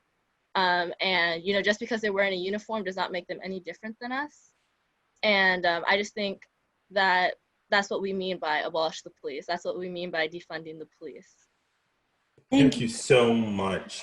Right now, we're going to bring in our first person from the public, Deshawn. And you know, we had asked a question earlier. Mayor Jones answered a little bit, but we want to give Chief Pardini, I'm sorry, we sort of mixed up that order, Chief Pardini and Pastor Baines opportunity, but we're going to ask Deshawn to ask the question right now. So Deshawn, you're on. Hello, everyone. How are you doing today?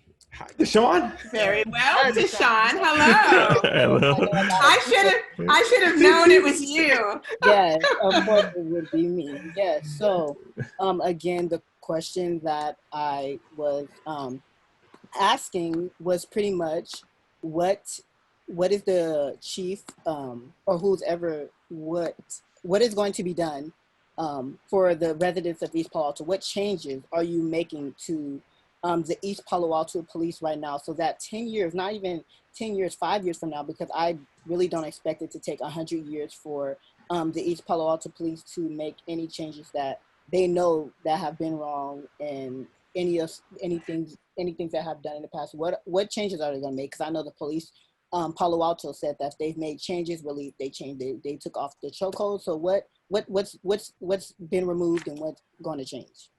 All right, thank you. The change started 5.5 years ago, because when I came into the department, there were a lot of vacancies. I looked at the officers that I had. I had to show some of them the door and send them off and replace them. And I also made a commitment to the community and to the incumbent officers that were going to be able to stay, is I'm not going to just hire somebody to put a warm body in the seat. I want to get quality people. And so I've been hiring new officers consistently over the last 5.5 years, and telling them, what the values are going to be. And that's going to be to treat everyone fairly, regardless of the color of their skin, or regardless of how many dollars they have in their pocket. And it's the philosophy that I think I've put out to them is to go out and talk to people, get out of the car, meet them, know these people. And I go, one of the things that I want to have happen is that I want you to know the community well enough that if you get a call that somebody says there's some guy down at University in Bay selling drugs, and they give a generic description, and you drive up and there's an African-American gentleman there that you should know because he lives in our community, that you're going to walk up and approach him and ask him, have you seen anybody doing anything suspicious around here? We got a call about somebody selling drugs, rather than taking that person on and confronting them as if they were potentially a drug dealer. And I went out to the town hall meetings and said, at the time it was 36, now it's 38. I go, there's only 38 of us. You should know us all by our first names. And there was a transformation there. And what helped the transformation is hiring the new officers, filling the vacancies. There are some that I had to show the door to. And what that has done is that half of my patrol force has 5 years or less in. So they've come in under my leadership, and I've been very proud with the work that they've done. They do scare me sometimes because they are very new, and I'm, worried that, they make, a new person can make a mistake, just to read a situation wrong and we have a bad outcome out of it. But getting them to realize it's okay to go out and to talk to people. It's okay to go out and, visit with people. It's okay to go out and be yourself, and you don't have to be this robot in a uniform. And so I think that's where the transformation has started. And there's been some controversy in the area with the 3 neighboring departments. And I was talking to some of my very outspoken people, and they were talking about one incident that didn't involve us, but it was an issue. Are people getting profiled for riding Facebook bikes? And they talked to me after the meeting, because we weren't even at the meeting, and they're like, you guys don't stop people for driving Facebook bikes, do you? I'm like, no, not unless they run a stop sign or do something dangerous. And so they go, we didn't think you did. And that's that trust we've built up with them. And, if we just go back in time a few weeks ago, I told my officers the other day, it's probably one of the only positive articles about law enforcement you're going to see in the country right now. But it's from the Palo Alto Weekly, where it was Friday, June 12th, and it is East Palo Alto police were once feared and mistrusted. Listening to the community made all the difference. And so I think that is a very powerful statement about how we've transformed from what the department was viewed at in the past 20 years to where we are now. I always worry, as I say, because it only takes one wrong move, one bad judgment, and all of a sudden we get lumped into being the bad police department. And one thing that I talk about our officers and the community is we are our own department. We're our own PD. And so when you look at the national movement that's going on right now, a lot of the changes they're asking for, we've already addressed those. And so many of those are already done. So we look at these things and we're like, good, we're good on that one. We're good on that one.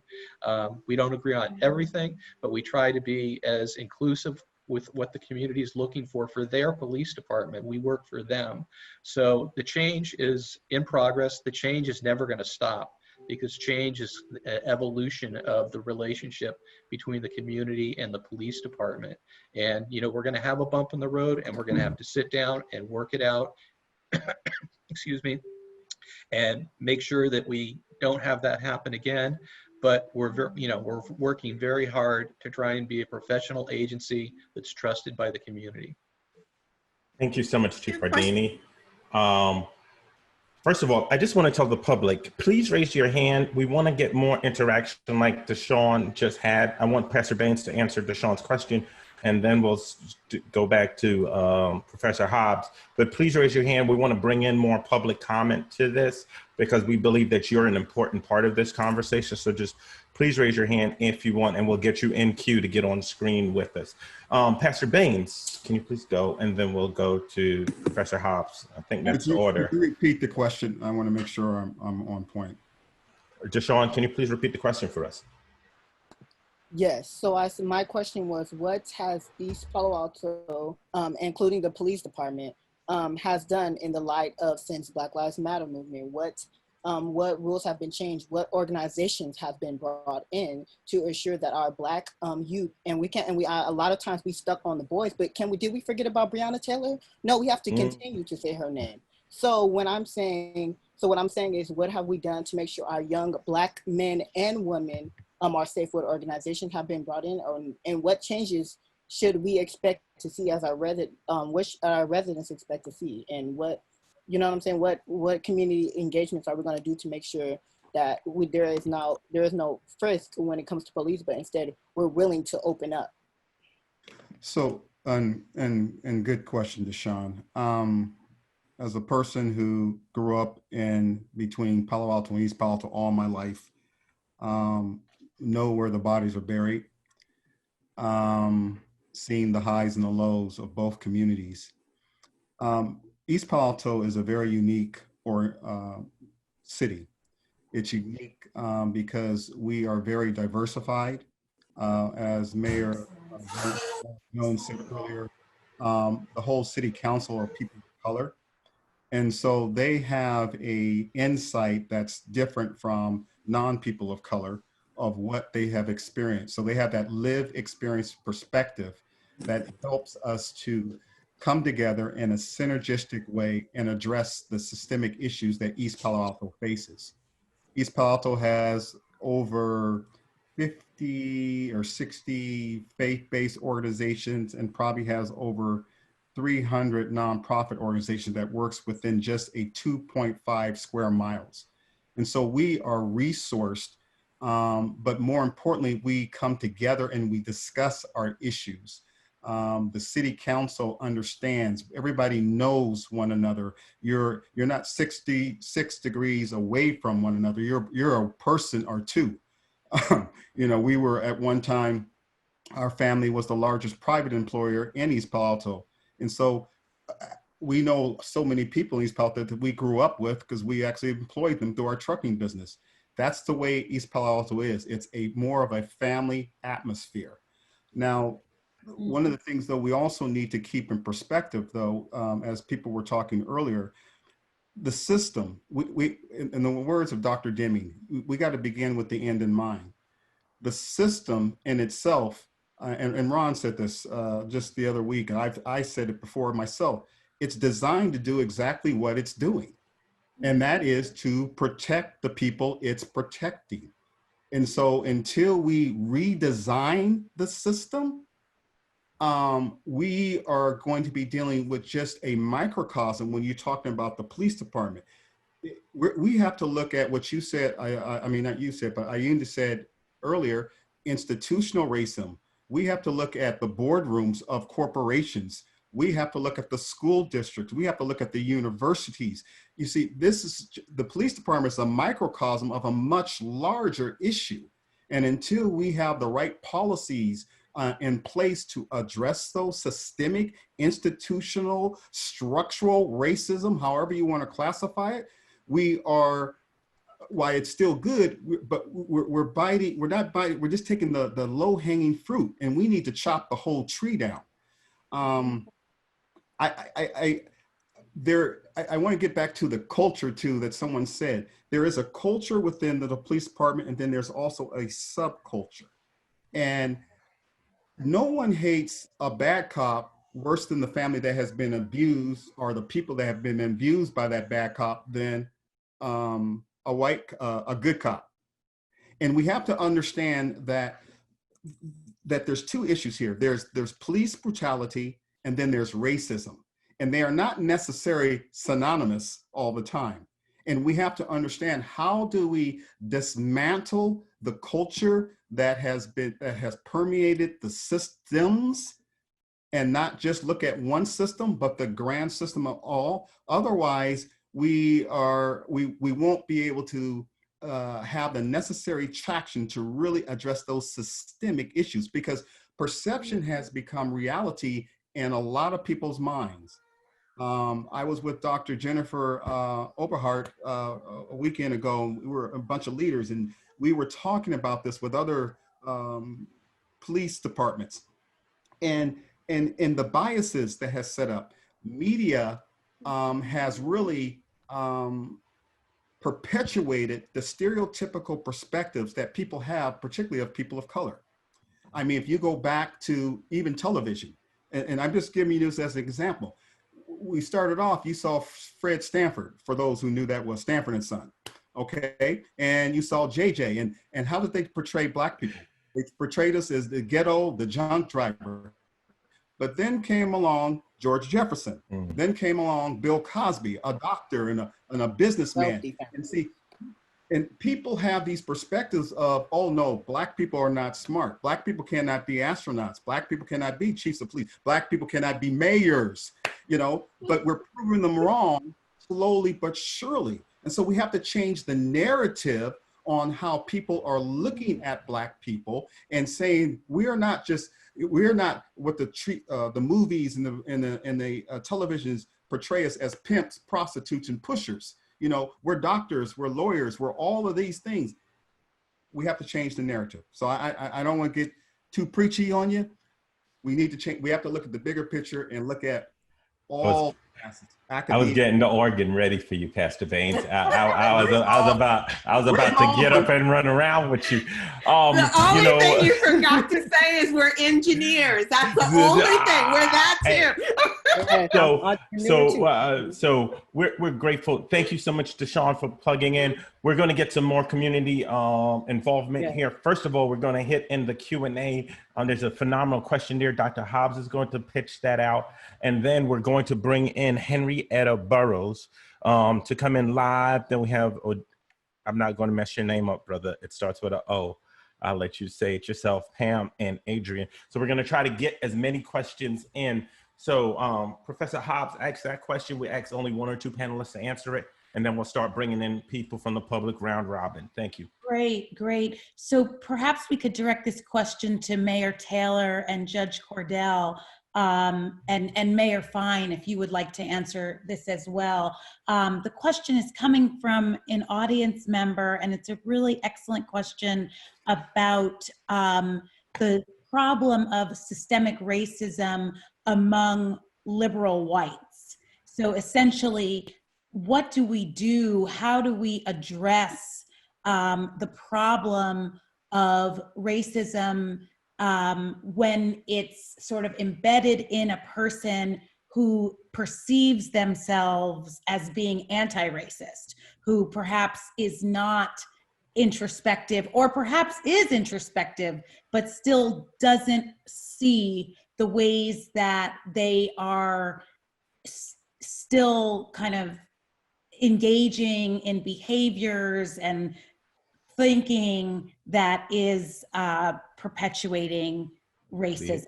And I think this really gets at what Pastor Baines was saying about the larger kind of narrative that needs to change within the university. I mean, this is a huge problem in the university, particularly around liberal whites who often are kind of standing in the way of real change. You're gonna be here all night. Okay. Well, this is my thing, is give them a book. I encourage people to educate themselves. And if they need a book selection, I believe there is a very long list, but I have had lots of conversations. I ran for office in 2016, so I had to knock on doors from the Bayside all the way to Sharon Park Hills. And so I've had a lot of conversations with people, and I've learned to be patient, and I've learned to listen, and sometimes I bite my tongue because some conversations won't go any further. So I believe in self-educating. I believe in encouraging people to make some book selections. And then also is if you have the patience to keep talking to people, and instead of talking to one person, talk to a group. People are curious about what it feels like to be Black. They're curious about what it feels like to be a Black woman. And so some people will ask questions directly. Some people will beat around the bush. Me, I like to speak blunt and short. So I'll just say things like I was asked. I have a mathematics degree from San Francisco State University. I was asked to post it online so I can prove that it was actually mine. I bluntly said no and kept on moving. And so just having conversations with people, I think is the beginning of that piece of it, but also putting some responsibility on the person that needs to be educated. Thank you so much for that. Can I just sort of rephrase the question a little bit for Judge Cordell, because I really like what Mayor Taylor is saying about reading. It does make me think about a recent op-ed that said that the title was something like, when Black people feel pain, or when Black people experience tragedies, white people join book clubs. And it was sort of getting at this sort of differential in the feeling, like the magnitude of feeling that certain incidents have created for Black people as opposed to white people. So I would just love to kind of hear, Judge Cordell, if you could speak to that question as well. I think Mayor Taylor is bringing up great points about the importance of education and the importance of reading, of taking on that responsibility, because we've also been talking a lot about the ways that often this labor of educating white people falls disproportionately on the shoulders of fatigued Black people, and particularly Black women. Thank you for the question. The discussion we're having now is a discussion that most of us had in the 60s when civil rights movement was going on. The discussion we're having today, I think, is a very different one because the optics are different. When you look at the protests that happened in Palo Alto, when you look at the protests that happened in Milpitas, and you look at just around the Bay Area and then around the country, you see many, many, many more white people, and I call them my white brothers and sisters out in the streets, than ever has happened in this country. So there are many who get it. And for those who don't, I say to people when it's, talk to us about racism, I don't do that anymore, because as I said, racism is white supremacy. And for me, that means, Black people, we are not the problem. White people are the problem. So white people should be talking to white people about the problem and solving it. So I don't have the time anymore to educate people about this white supremacy and racism. And yes, reading is fine. And in fact, some of the most compelling ways to get people educated, regardless of their color, is data. So I want to direct everybody on June the 12th this year, ABC 7 did an analysis of Bay Area arrest rates all around by location. And what did they find? They found that Black people are 4 times more likely to be arrested than white people in the Bay Area. But they looked specifically, and I'll pull out one in Palo Alto. In Palo Alto, Black people are 13 times more likely to be arrested than white people. Now, add that to the fact that Black people, we are 1.6% of the population of Palo Alto. 13 times more likely to be arrested in this city, and where we are only 1.6% of the population. So I think when you present data like that to anybody, they can get it. They understand something is greatly amiss. And if this is not racism, then you tell me what it is. I'm stunned by it. And again, you can find this if you just go on ABC 7 News data analysis. So they looked at several years of data up through 2018, and you can see other cities listed in it as well. So that's my response. I guess that's partly because, you know, I'm older, I'm jaded, I've been around this block many, many times, and as I said, we're not the problem, and I have other things I need to spend my time on. Can I say one, Here. let's have Pastor Baines real quick, and then we're going to have Henrietta, who has waited so patiently for the last 15 minutes.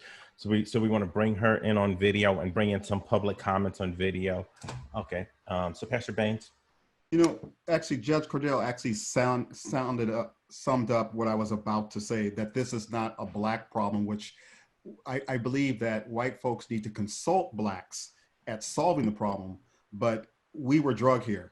We were voted over here, and we don't have the power, we don't have the resources, we don't have the authority that our white brothers and sisters have. And I am grateful for them to being at the table and to have these courageous conversations. And my last thing I'm just going to say, my little saying is love to love and hate to hate. Mm-hmm. Love to love and hate to hate. As we're getting Henrietta on the screen, I'm going to ask Mayor Fine to make a quick comment, and then we'll go right to Henrietta. Thank you. So I agree with all my fellow panelists about education, history, data. I think those are important. Something I try to practice is looking at what behaviors I'm modeling, right? Do I have Black friends? Do I shop at a Black business? Do my friends and family see that? And then just one last thing. I mean, this is maybe a little generic, but, you know, I practice faith, and that's important to me too, to, you know, read good words and learn, you know, how I can become a better human and what that means for others as well. Thank you. Henrietta? Thank you so much. You won't see me on camera. I'll leave the camera appearances to you, all of you. I have 3 questions, 2 of Chief Johnson and 1 of Judge Cordell, and I can perfectly understand if you limit me to 1, given the time considerations. No, you've been so patient. We're going to give you the 3 questions. Oh, that's so sweet, depending if there's time for the answer to this one. Chief Johnson, you recently gave an interview where you were quoted in the newspaper as talking about some of your officers who focus on specific demographics. And some of them, you said, may be assigned to a specific enforcement team that's targeting criminal offenders. And they're not dealing with normal individuals. They're dealing with individuals that are most likely involved in criminal activity under the influence of a narcotic or involved in the sale of narcotics. Now, I'm wondering if in that description, you don't set up a mindset where officers automatically feel that they're dealing in certain demographics with people who are not normal, with people who are dealing in criminal activity and are involved in activities like the sale of narcotics. Isn't that a kind of mindset that might be counterproductive? Yeah, thank you. I don't remember that exact conversation, but I know exactly where you're going. And so one of the things that happens very often, not just within the Palo Alto Police Department, it's pretty prevalent in every organization, at least the ones I've been part of, whether Los Angeles, Menlo Park, or here, is you do have individual officers that are assigned to specific task force or special enforcement teams designed to really address a specific problem. I just want to make sure something's popping up. You can hear me okay, right? Yeah, you're good. Okay, I had something flashing on my screen. And what happens with that is, yes, I mean, repeated interactions with individuals, whether it's trying to reduce thefts or drug offenses or whatever it may be, they do, I believe, start to develop a kind of mindset in addressing those issues and the people that are related to those kind of activities. And one of the things that I think is to our detriment as leaders of organizations is sometimes we allow people to stay in those units too long, and that behavior can start to become a problem. And so I've always been an advocate for rotation and allowing people, yes, opportunity to maybe learn new things within the profession, but also rotating out of those type of assignments, because I don't want those biases to just become ingrained and something that will affect how they interact with people. Because as I mentioned at the beginning of this forum, it's all about treating people with respect at every level and every interaction. And I hate to see an officer start to develop a bias that may or may not have been there before. And with that said, you know, one of the things I also said, and I know I mentioned in a previous forum, was we all have to admit that we have implicit biases. You know, to sum up what Ron Davis said, is this reconciliation can only occur when the truth is said. And, you know, until that truth is said, and the fact that there are racial disparities still in policing and the justice system, we can't move forward with really reasonable and viable solutions. So I thank you for that. And if I didn't answer that question directly, clarify with me, but I'm assuming that was on something that we had in our town hall last week. Well, you did answer it, and I would follow through on it. However, I'll go on to my second question since I'm allowed to ask it. You made a presentation to the Palo Alto City Council in February, in which you said that you would hold your team accountable when necessary. So I'd like to know, wouldn't it always be necessary to hold police officers accountable? No, yes, yes, you're right. Let me just clarify what I meant by that, because I do remember saying those words. You know, when I say these investigations, whether it's a use of force or a complaint filed against an officer, they can be very, very complex. And sometimes looking at it from the outside, well, for example, well, I won't get into it. We had an individual recently that thought that something occurred based on the perception of that, what did individual witness. And I understood the perception from the angle that the individual saw it. So we had to do a lot of investigation and inquiry into that particular incident to see, was it an accurate perception? And at the end of the day, when we looked at the interaction, what led the officer to the situation, the body cameras, the video cameras, all the cameras and all the data that we collect on these things, is at the end of the day, the officer acted appropriately. And so sometimes when we get back to individuals who file complaints, they may feel that the person wasn't held accountable. But my role is to do it fairly and impartially, and to look at all the information that's involved in that incident, to then come to a decision. And if the decision is that the officer or the individual acted in a fair, legal, and responsible fashion and treated the person with respect, then there's not really a lot I can do or would do. But with all that, it's interesting because I've had force incidents where, and an individual talked about it earlier, the force may be within policy, may have legal standing, may have everything that made it appropriate by the letter of the law. But I can still find somebody, hold somebody accountable for not treating the person with respect, which is a policy violation. So there's numerous little nuances that can occur, but where appropriate, I will hold people accountable. Thank you. Am I able to ask the third question? I said you had 3. Thank you, thank you, thank you. Is it to me? No. You had to, and I'd like to ask the third one to Judge Cordell. Judge Cordell, when you were talking about systemic racism, you talked about judges acknowledging that they are a part of the problem. Given how invested judges are in the system, what do you think would inspire them to acknowledge that they are a part of the problem? Thank you for the question, Henrietta. And before I answer it, I want, in case people don't know, Henrietta has made a major difference in a positive way in our community, and especially in East Palo Alto. She has been putting her newsletter out, I don't know how many years. And thank you, just Henrietta, for what you do. So with regard to how do you, I mean, your big question is how do we bring this change in systemic racism in the courts? And if judges sit at the helm of the system as we do, how is that going to happen? So judges impact the criminal justice system most significantly when we sentence people. And as you know, there's mass incarceration, and there are a disproportionate number of people of color who are serving time in our prisons and in our jails. They are there in part because of judges, in part because of prosecutors who make decisions about whom to charge and whether or not they're going to be misdemeanors or felonies.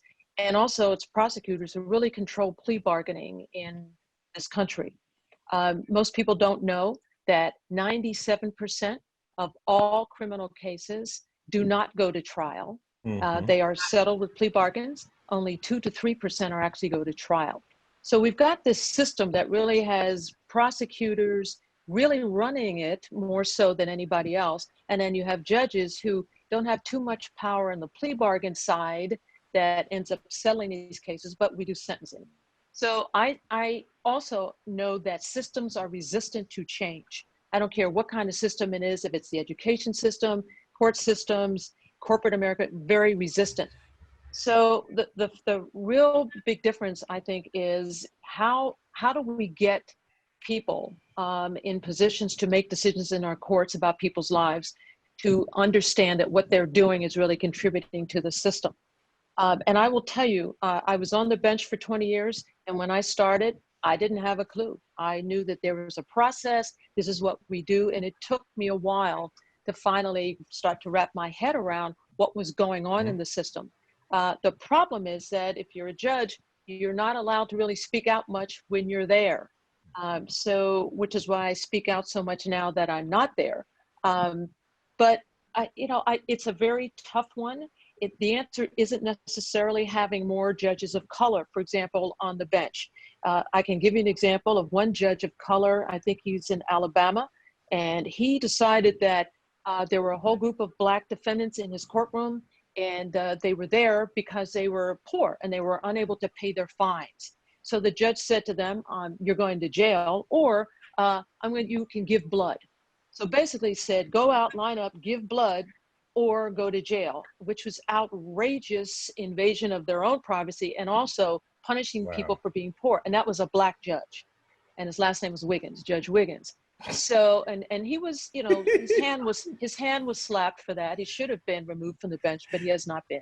So it's a very tough one. And I think the best thing is to have other judges, people like me who are retired, talking to these judges and calling them out on this to get the change. And you have this Chief Justice on the Louisiana Supreme Court, a Black woman, who no Chief Justice anywhere in this country has ever done what she did, which was to write this letter and make it public saying, I'm responsible, and all of us in this system, all of my judges on these benches are part of the problem. So when you have your Chief Justice calling it out, I believe that can make a difference, and we'll see if it does, but more Chief Justices around the country need to be doing the same thing. Thank you for your answer, and thanks so much for your kind words. Henrietta, thank you so much for those profound questions. There is a participant's name that starts with an O. I do not want to disrespect your name, so we're going to let you talk. And then can you cue them up for me, please, Jesse? Yeah, good evening, panelists. I decided to use my middle name. How do you pronounce your middle name so that we do not butcher your name, sir? Odiambo. Oh, Diambo? Odiambo. My name Odiambo. Thank you so much, Odiambo. My name is Meda Odiambo Okello. I like that. And okay. I use my Odiambo name deliberately because I was born in Kenya. There was a state of emergency. And the police force at that particular time had particularly deliberately targeted African American males. All males were required to have a pass, And any police officer could stop them, and any white person could stop them and delve into a little metal pocket hanging on their neck to find out whether the person was legitimately in the place the person was. So I say that to say this, you know, policing has a certain culture internationally. And in Kenya, at that particular time, it was to control the colonized. In America, it was to control, you know, liberated, you know, African Americans. So even the whole word of patrol, you know, you had the slave patrols, you know, driving around or going around looking for, you know, slaves that are not supposed to be where they're supposed to be, and they get arrested. Equally in Kenya, people got arrested and ended up in labor camps, working in farms of English, you know, farm owners and so on and so forth. But I say that to just explain my name. I have a question to Albert Herdini. Herdini, you may remember when you're interviewing for the job in East Palo Alto for the police chief position, you had an occasion to meet the community, and I asked you a question which unfortunately you were unable to answer because people got involved and so on and so forth. And the question was basically this. You came from San Francisco. San Francisco polices San Francisco in a specific manner. You may even have a Chicago way of policing and a New York way of policing. And I remember telling you that, you know, chicken is eaten all over the world. And when you go to any part of the world, people cook that chicken differently. And it's so I ask you the question, you're possibly coming into East Palo Alto. How differently were you gonna cook that chicken? How differently were you gonna police East Palo Alto? Because it is East Palo Alto. Because there should not be any standardized way of policing wherever you go. Each community is unique and has got to be policed in the way that it desires to be policed. And you did that to some extent, because when you got high, you had those you had those neighborhood walks, and you tried to get your commanding staff to do the same. You were comfortable walking the streets because I accompanied you on one of those trips. You were very comfortable walking down East Palo Alto Street, you know, talking to neighbors on either side of the street, walking up to them, and you're very comfortable. Your command staff was not. So now that you've been in East Palo Alto for several years, has that culture that you tried to introduce circulated through the entire police system such that your officers would be comfortable walking down Minalto Street or any street and interacting with the citizens of East Palo Alto? And my answer to your question is yes. That's been part of the culture that I've developed over the last 5.5 years. And what I even found was interesting talking to some of the community-based organizations. They would tell me, oh yeah, we had a problem the other day. We called and talked to one of your officers. I go, oh, I didn't hear about it. And they go, oh, we just called him on his personal cell phone. He gave us his cell phone number. We just call him and talk to him whenever we have a problem. We don't really need an officer to come out. So these officers were, buying into my vision, and literally here they're giving their personal cell phone to people that they've met in the community that have credibility, and they want to be accessible to them. And so they're comfortable with that. There was a transformation. I used to take my command staff out, and I would take one of them with me, and we'd go walk in a different neighborhood. We'd drive to a different neighborhood, go out and walk, and meet people. And that was transformational to them because that just wasn't part of the culture before. And it was very interesting watching them, because I would go out to the town hall meetings and tell people, you should all know us by our first name. And I go, if you see us out there, stop and say hi if we're not in the middle of doing something. And we were out walking one day, and I was walking on Green or Bell Street, which there are no sidewalks, and all of a sudden a car comes around the corner very abruptly, 4 guys in it with the windows rolled down, and stops right next to us. And I could see the commander tense up. I mean, I had no idea, you know, what this was going to be about. And the driver goes, "Hey, Chief, remember me from the meeting the other night?" I go, "Yeah." He goes, "Remember said I'm supposed to stop and say hi if I see you guys out here?" I'm like, "Yeah." I'm like, "What are you guys doing?" "Oh, we're going to go get something to eat. We're going to go do this and we're going to do that." And, you know, we parted ways, but it was a very positive conduct. And I think that one was transformational for him because it was just out of his comfort zone. And then after that, he was golden, and we would go out walking all the time and visiting with folks. And even when I first started doing it, one of my council people saw me walking down the street. I was brand new, so I didn't know where the council folks lived. And all of a sudden the council member steps out of their house and they're like, "Hey, Chief, what's going on?" And I'm like, "Oh, nothing." And he goes, No, I mean, you know, you got a call?" I go, No, we're walking the neighborhoods, meeting people. And he's like, "You do that?" I'm like, yeah. And, you know, we've been doing it ever since. So I don't want to take up too much time, but that's that transformation that I wanted to have happen, that I've seen happen, and is going to continue to happen. Thank you, Chief Bardini. Thank you so much. So we have over 40 questions in the comments. We have 5 hands up, and we have 4 minutes, 6 minutes. So how do you solve that problem? I'm texting with Jesse now. We're going to do a part 2. We're going to do a part 2. And I know everybody's like, "You can't just do that." Yes, we can. This is TV. So we're going to do a part 2. I want Pam to ask her question, whoever's to answer it.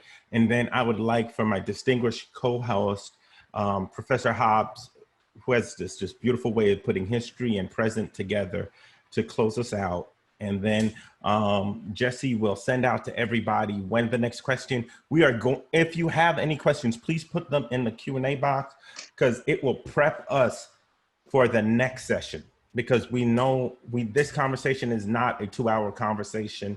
I think many people have said it, from Judge Cordell through the chiefs to the mayors, that this is a long-term thing. I think the best person to say it was Deshaun. He said, "Where are we going to be in 5 to 10 years?" So thank you. Pam, is Pam queued up? Yes, I'm queued up and ready to go. Hi, Pam. Hi, thank you. Can you ask the question, please? Yes, I just want to thank Allende and Nyla first. It's so refreshing to have the youth here and the wisdom, because as one of the leading edge baby boomers, I have no problem saying that we failed. I want to thank Judge Cordell for being brutally honest, and rather than dancing around the issue, which we so often do.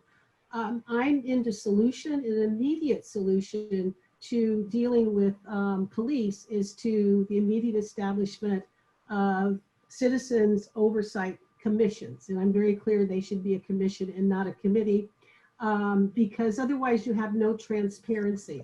There's supposedly an advisory group in Menlo Park as well as in Palo Alto, but there's no transparency. So we don't know what they talk about, what they're doing, and what the result is of that.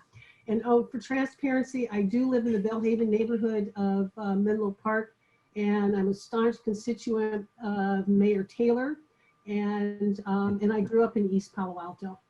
So thank you. So are you also going to say that you're her mother? You have to say that.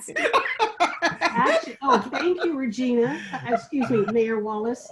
I think most of you that know me recognize that, but I happen to have the work that I do in my own right, and it is a challenge because there are issues that I choose to deal with that may not necessarily be on her, on her agenda. And it also prohibits me from saying things, additional things that I would like to say. So I'll go on now that I have the floor. One being the police departments, because they're so small, they're not required to track race, okay? And they will wait until the 9th hour before they track race, so it's difficult to have accurate data. Police are not required to record every single interaction that they have with residents or with people in the community unless there's a ticket given. Generally in Menlo Park, I don't always know when the Menlo Park Police Department are in East Palo Alto, and there's no documentation of that. So, but these are things that we can immediately solve by saying we truly want a transparent policing system that works for to serve and protect as opposed to protect and serve. Thank you. Thank you so much, Pam. So I'm going to split this question up. You asked about the difference between a citizen advisory board. No, I'm very specific. A citizens oversight commission, not advisory, not a board. Oh, I know. I was about to get to that. So that's what we currently have in Palo Alto. So I'm going to ask the chief to explain that, and then talk about its limitations and what does an oversight board do that's different from that. Is that more the question? Yeah, I think I understand what she's getting to, and I have a little insight to the advisory groups because I formed both of them, both the one at Menlo Park and the one in Palo Alto. It's something I'm a huge advocate of. Those advisory groups, whether they're Menlo Park, and I won't speak to Menlo Park today, the reason I form them, whether again it was in Los Angeles, Menlo Park, or even here in Palo Alto, which I did immediately when I arrived here in Palo Alto, is really to give me that relationship with the community. It's that direct access with residents within the community. But it's just what she said, it's an advisory group that helps me guide how I want this community to grow and work with the police department. The difference is an advisory, what we have in Palo Alto is we actually have an independent auditor, which we send all our complaints to, all our administrative investigations, our TASER incidents. They look at all of it. They get the complete package, the video, the reports, all the documentation associated with it. And they have that independent review of those incidents and provide a report. Those reports are online and made accessible to the public. They go back 10 years. That's how long the relationship has been in place with Palo Alto and the independent auditor. Mike Giannacco, who oversees that independent auditor, I also worked with when I was in LA because they had a similar system. I'm an advocate for those systems. Where there's a slight difference between, I think, the independent auditor and what Ms. Jones is getting at with the commission is the independent auditor provides a report with recommendations, but does not necessarily have authority over the decision making. And a commission usually would have authority over the decisions that are made. So it is a working relationship. We're looking at our relationship with the independent auditor as we speak to see if we can expand their scope, but that's conversations that are above my pay grade, but it is something that I think can be done. Judge, I'm going to take a bit of personal privilege. Judge Cordell, can you chime in on the Citizen Review Board? Because we've had several conversations offline about it, so I know you have some thoughts. So just very quick, with regard to advisory boards, the problem with them is that, as the chief said, they're appointed by the chief. So there's no independence there. They're appointed by the chief to kind of give feedback to the chief. And no authority to make or any policy or do anything. So what we're talking about, Ms. Jones was talking about, is independent civilian oversight of the police. So Oakland has a civilian review board and their commission, and their commission even has the authority to hire and fire the chief. They just fired the chief, who is now suing the city of Oakland. It's a total mess. San Francisco has a different form of civilian oversight, which is pretty ineffective. And then when I was in San Jose, we had yet another form of civilian oversight. We really had no authority to make the police do anything. The real job of civilian oversight is to review the the department's own investigation of complaints about the officers. So basically, the police investigate themselves, and then you have independent oversight that comes in and looks at what they did, looks at the outcome and says, oh, this was okay, or no, that really wasn't handled right. Again, that's just a different kind of model. The civilian oversight in Palo Alto is not located in Palo Alto. They're based in LA, and they come up periodically to review the reports. I don't think that's a particularly effective way to do it. In San Jose, at least there's an office there based in San Jose, and there all the time to be able to take in complaints from members of the public. So there are different kinds. Last thing, if you go to the website, NACOLE, NACOLE, National Association of Civilian Oversight of the Police, NACOLE, NACOLE.org, just go online and you can see all different kinds of organizations all around the country where there is civilian oversight over some of the police departments. You can get more information there. Thank you so much. Professor Hobbs, can you close us out, please? Absolutely. I am thrilled to hear that we're going to have a part 2. I'm really, really looking forward to that. It has been such an honor to be a part of this panel. I have learned so much. So I want to thank the Midpen Media Center for their hard work and their commitment to providing forums for community members to have their voices heard and to engage in constructive dialogues. I also want to thank the very dedicated producer, Jesse Norfleet, and our Zoom technician, San Ing, and the amazing production team, Karen Adams, Elliot Margolis, Emily Parent, Joanne Spearens, Nancy Brown, and Sarah Bennett. Many thanks to Constance Brantley, the artist based in Los Angeles, for allowing us to use the stunning painting of George Floyd titled Indivisible. I want to thank you, Pastor Smith, for being such an incredible co-host and moderator.